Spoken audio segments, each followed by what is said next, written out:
Sir, Mekedatu அப்படின்னா உங்களுக்கு தான் தெரியுமே, அங்கே போய் பார்த்தா தெரியும். காவேரி ஆறு அந்த மலையிலிருந்து வந்து ஒரு சின்ன ஓடை மாதிரி வரும். அந்த ஓடையிலேருந்து வந்து தான் பிரிஞ்சு காவேரி ஆறு வருது.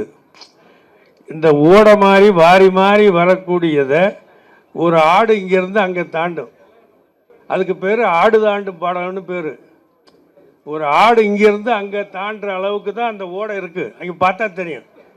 வேகமாக தண்ணி பாயும், ஓடும். அந்த இங்கே இருக்கிற ஆடு அங்கே பாயும்.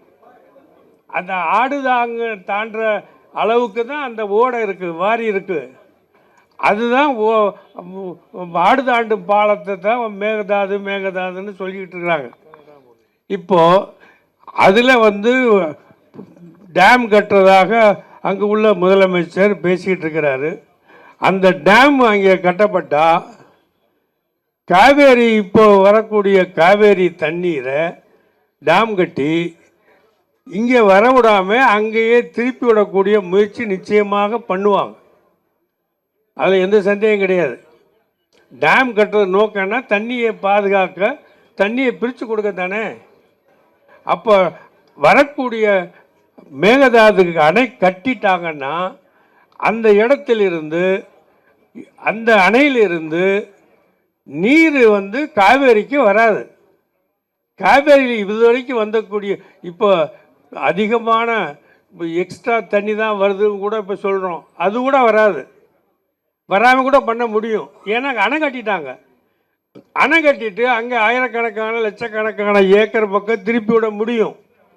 அதனால தான் நம்ம அரசாங்கம், நம்ம தமிழ்நாட்டில் உள்ள அனைவரும் மத்திய அரசுக்கு எல்லாரும் சேர்ந்து தீர்மானம் போட்டிருக்காங்க.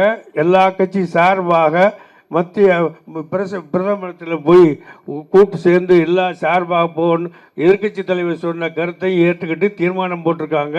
அந்த தீர்மானத்தின் அடிப்படையில் தமிழ்நாட்டில் உள்ள அனைத்து கட்சி சார்பாகவும் பிரதமரை சந்தித்து இது ஆடுதாண்டு பாலங்கிற அமைப்புன்னு வச்சு அந்த பாலத்தை கட்டினா காவேரி ஒரு சொட்டு கூட தண்ணி வராமல் பண்ண முடியும் என்கிற அந்த பெரிய அச்சமும் பயமும் இருக்கிற காரணத்தினால இந்த தீர்மானம், அழகான தீர்மானம் போட்டிருக்காங்க.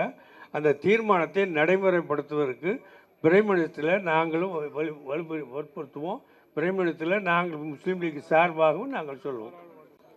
பாராளுமன்ற உறுப்பினர் இங்கே இருக்கிற அவரும் சேர்ந்துச்சு போவார். ஓகே.